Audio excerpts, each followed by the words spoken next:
So are you saying that these soldiers, our soldiers who survived this horrific attack, are lying?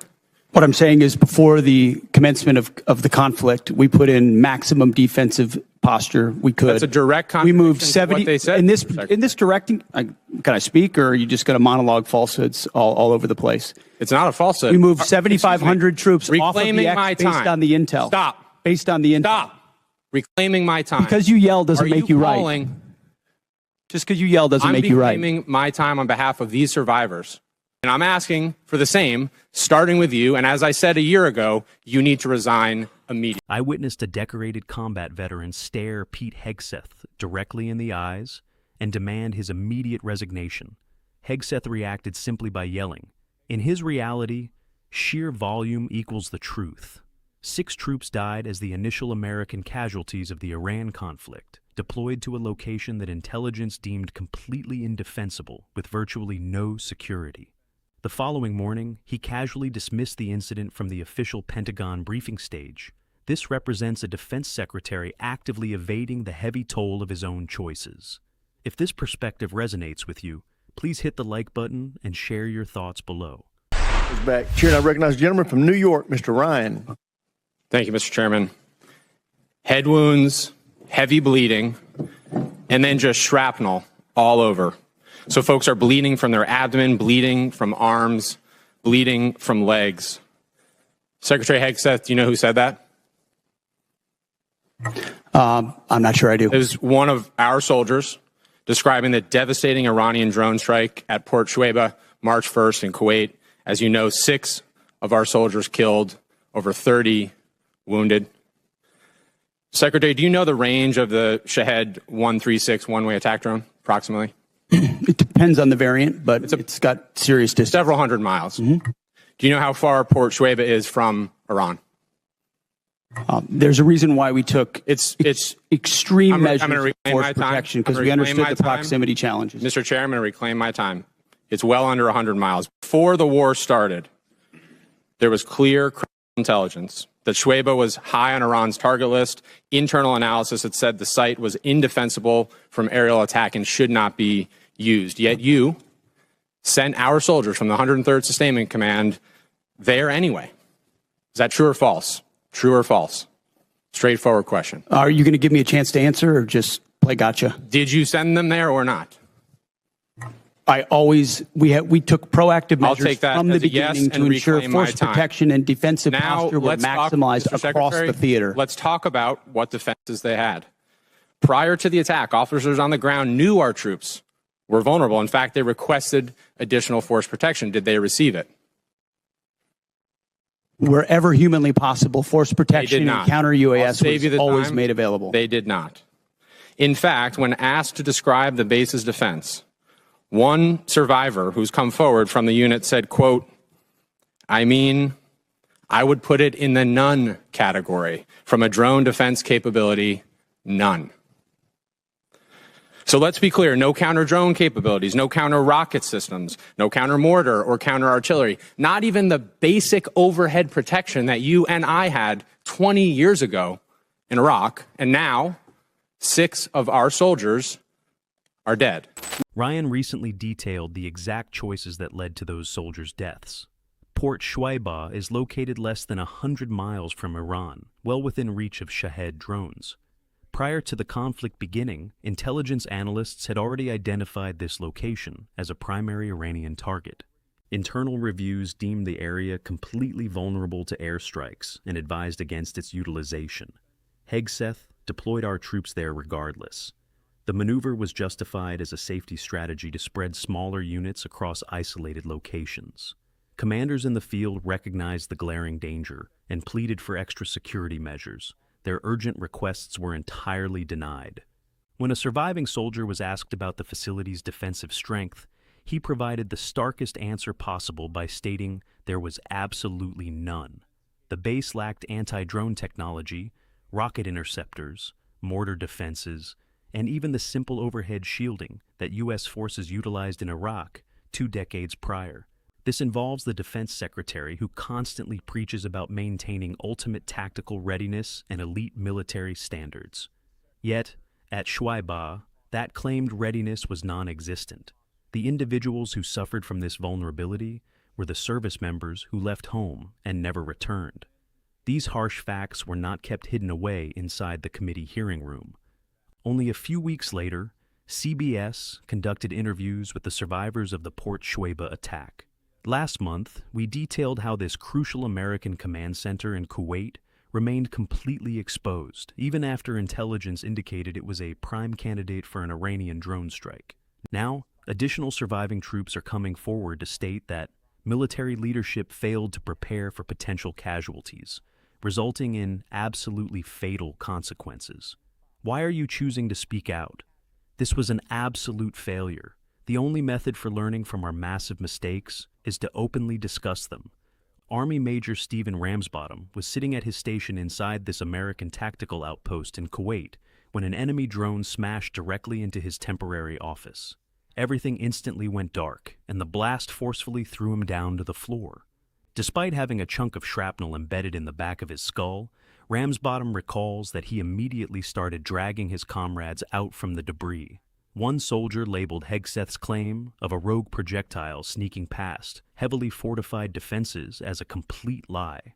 A different soldier explicitly stated that the location was never actually secured in the first place.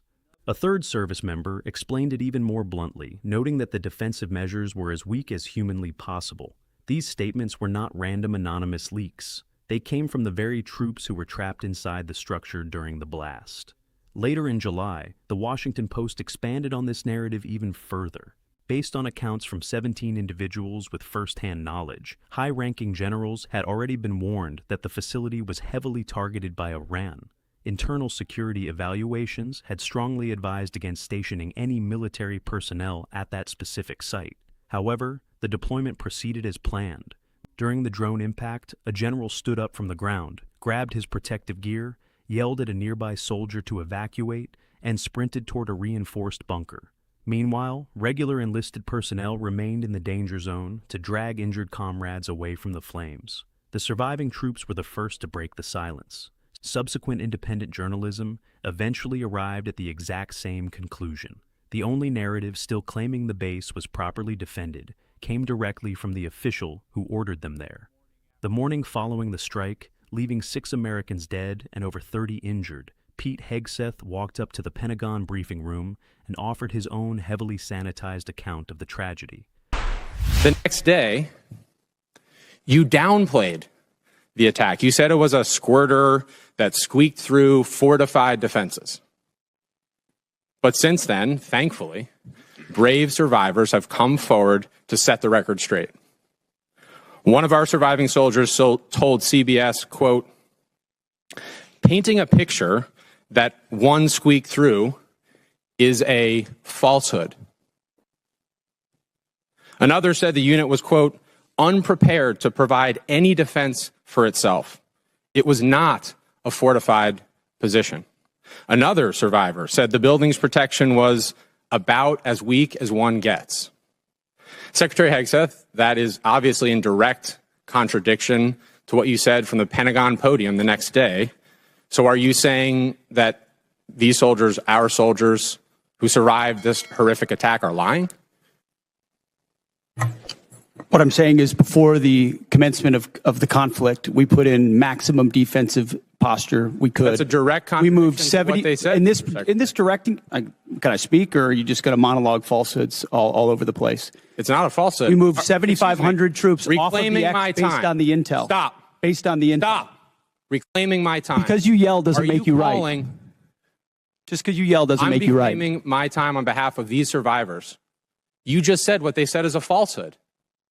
There's a much larger that picture. true? There's a much larger picture at play here that included integrated air defenses, bunkers, moving people off Then the why, X Mr. to Secretary, ensure are that they were dead? not part of the target. We moved those troops and all across the theater, thousands of troops off the X, off of their bases, because we knew what Iran was going to try to strike, and we knew there could be a tragic moment. No there could be a answer, Mr. tragic moment where Secretary. something Again. could get through. Of Again. course, that's the I'm consequence of reclaiming my conflict, time. and we Again. remember those 6 every single day. I want to finish. But don't play games with. I'm not playing games. raising I your want to voice finish and with pointing one more fingers. quote from a survivor of the attack, and I put this on the record. Telling the truth is important, And we're not going to learn from these mistakes if we pretend these mistakes didn't happen. Secretary Hegseth, those soldiers told the truth. Those soldiers are braver than you are. I commend them. They are asking for accountability. They deserve accountability. And I'm asking for the same, starting with you. And as I said a year ago, you need to resign immediately. I commend those soldiers. I yield back. He characterized it as a rogue projectile slipping past hardened barriers. The troops who survived the ordeal labeled that narrative a complete lie. One soldier stated the site lacked security.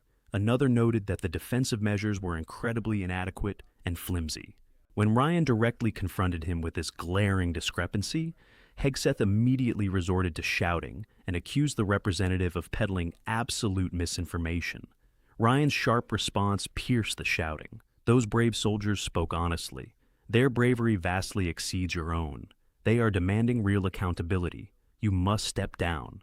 The committee proceedings continued well past that intense confrontation. Here now recognize a gentleman from Massachusetts, Mr. Keating. Thank you, Mr. Chairman. I want to talk briefly about the current U.S. doctrine and conduct of the administration in a particular event and a series of events, actually. As everybody in the dais and the witness table is aware, the Department of Defense Law of War Manual specifies that any order to kill shipwrecked persons in an illegal order would constitute a war crime. It isn't suggested there's a specific example to show a clear-cut example of what this entails in our own manual. With that in mind, let's look back a few weeks ago when a fishing crew ended a long day of hard fishing, scoring a full stock of albacore and swordfish on board. Without any warning or expectation, this small Ecuadorian fishing vessel, operating about 200 nautical miles off the Galapagos Islands, was militarily engaged by U.S. forces. It was hit once, then it was hit again. Not a warning shot, not an interdiction, 2 drone strikes. Survivors described chaos and severe injuries. Our U.S. forces then handcuffed the crew at gunpoint, placed black hoods over their heads, seized and scrubbed their devices, and then held them for days. Ultimately, the crew was released, given there was no evidence to support any narco activity or any charges that may be against them. So to recap, we struck a vessel, we struck it again, set fire to it as it was sinking, and as public reports say, even drank their beer. We detained the survivors, and then we let them go. This should be eye-opening. Now let's go to another example, the double tap or 2-strike attack that took place on September 2nd in the Caribbean. A vessel was struck, disabled, and then struck again, killing all but 2 survivors that were left clinging to the wreckage. And this is the thing. We know this happened. We know how it happened. And the Defense Department still refuses to release the follow-up video of the killing of the shipwrecked survivors, even though they released the initial one to the public in major news networks worldwide. No difference in sources and methods in the 2 videos, but still not released to the public. Of course, the backlash was severe at the time and perhaps is being forgotten. An unpredictable but ignoble display of character from this administration. Fingers were pointed at one another as everyone scurried to cover, in a tacit acknowledgement that this was an issue potentially violating international law. Now, I've reviewed what's been available, the phony rationale that these attacks are about fentanyl trafficking, when we know fentanyl comes from China, India, through Mexico. Then the baseless argument that this was about narco-terrorism. You know, I don't believe a word of it. This was to create leverage for regime change in Venezuela. And now the president acknowledged that was about oil. Beyond the simple need for justice and exercising American values, it's important for us to discuss what the U.S. belligerence in the world stage means to our security, our ability to marshal cooperation with our allies, and most importantly, not to normalize these actions that could endanger the lives of our own service members put in similar peril. Let me be clear about one thing. Whether it's these particular strikes discussed here, the one that killed 11 others off the coast of Venezuela, whether it's the 178 other killings, with each of these extrajudicial killings, The administration is pirating American values. We'll continue to investigate this. We will. It'll come forward in the future. Some days that second video will be released. But we've got to stop also using our precious resources that are being taxed so heavily all over the world on actions that hurt our military. They hurt our military and they hurt our standing internationally, and they're hurting our standard here at home. I hope that we can move forward. I hope we can review whether these are justified, because I found no justification. We were given classified information on the second strike. I can't discuss it, but I must tell you, it's the most convoluted bullshit I ever heard in my life. This should be public.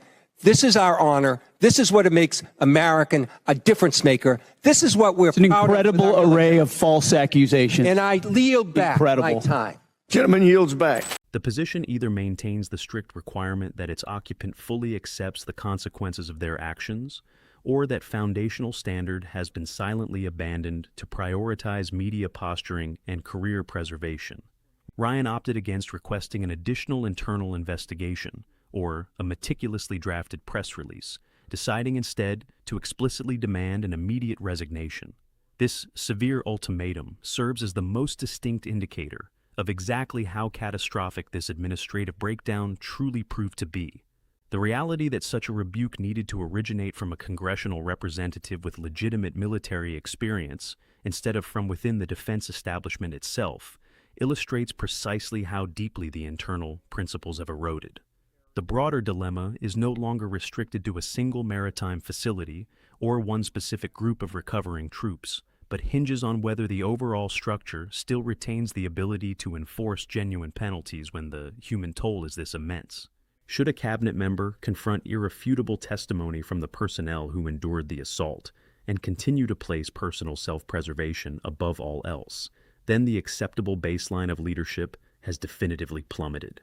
The singular lingering uncertainty is whether any individual standing outside those chamber doors is prepared to allow that compromise benchmark to remain permanently diminished. We have reached the critical juncture where theoretical evaluation concludes and concrete accountability must commence. The official history is fully accessible to citizens, the logical inconsistencies are thoroughly recorded, and the call for departure has been articulated in completely unambiguous terms. The subsequent sequence of events relies entirely on whether the civilian population dismisses that ultimatum as background chatter or embraces it as the foundational prerequisite of the cabinet role. Should you feel that the fallen individuals and the surviving troops merit far better than a carefully sanitized excuse, please demonstrate that conviction by liking this broadcast, dropping a comment that distinctly voices your position, and subscribing to remain informed alongside Political Frontline. Our team will persistently track this unfolding narrative, recognizing that absolute quiet is exactly how degraded moral benchmarks transform into permanent fixtures. Another representative presents distinct details, yet the underlying trend under this administration remains identical, involving executed military operations, held survivors, concealed footage, and justifications that change under scrutiny. Whether the controversy involves a vulnerable harbor in Kuwait or naval operations that prompt legal scrutiny regarding international conflict rules, the reaction from upper management stays uniform, prioritizing immediate action, followed by narrative control and framing tough inquiries as pure antagonism. The unifying factor across these instances is not inherent complication, but rather a stubborn unwillingness to acknowledge that choices executed at the supreme tier yield severe and irreversible tolls. We are not witnessing a single poor judgment executed under duress, but rather the inevitable consequence of installing a media figure into a position that requires calculated discernment and an absolute rejection of the defense of self-preservation. Pete Hegseth dedicated years to constructing a public image centered on resilience, a battlefield mentality, and uncompromising combat benchmarks, utilizing piercing rhetoric that looks excellent on camera, though mere words cannot serve as a protective shield. Once the critical situation surfaced that truly challenged this tough talk, the vast gap between his broadcasted persona and the actual reality was calculated in lost American personnel. Shifting thousands of service members continues to be presented as proof of strategic gravity, even though the 6 individuals who perished were moved under that identical directive into an area previously deemed highly vulnerable. This cannot be dismissed as wartime confusion, but rather it represents a deliberate gamble approved by senior officials, succeeded by a public narrative designed to downplay that gamble once the severe toll materialized. Any defense secretary who handles the accounts of survivors as a public relations crisis to mitigate instead of an honest reality to confront has firmly established his main objective, where personal optics take precedence and taking responsibility becomes entirely optional. Challenging inquiries are characterized as hostile attacks rather than the fundamental obligations of the position, and this embodies the exact environment currently functioning at the absolute peak of command. Theatrical execution is safeguarded, while the devastating fallout is borne by individuals who are never granted access to a microphone, and once this habit solidifies, it expands well beyond one harbor or one military engagement to become the standard operational procedure. The recent congressional inquiry achieved more than merely revealing a flawed strategic choice, as it laid bare a management approach that handles taking responsibility as a public relations chore instead of an absolute requirement. A seasoned military veteran who genuinely bore the burden of actual warfare stared directly at the defense secretary and declared the undeniable truth, asserting that the surviving troops spoke honestly, display greater courage than their commander, and merit absolute justice starting from the highest rank. This confrontation was not empty partisan drama, but rather the genuine expression of an individual who deeply comprehends the ultimate sacrifices demanded by those military uniform stripes. If the cost of a command choice is quantified in deceased American citizens, and the bureaucratic reaction consists of misdirection, elevated tempers, and meticulous spin control, the crisis has escalated past mere strategy to become a fundamental issue of moral integrity and ethical baselines.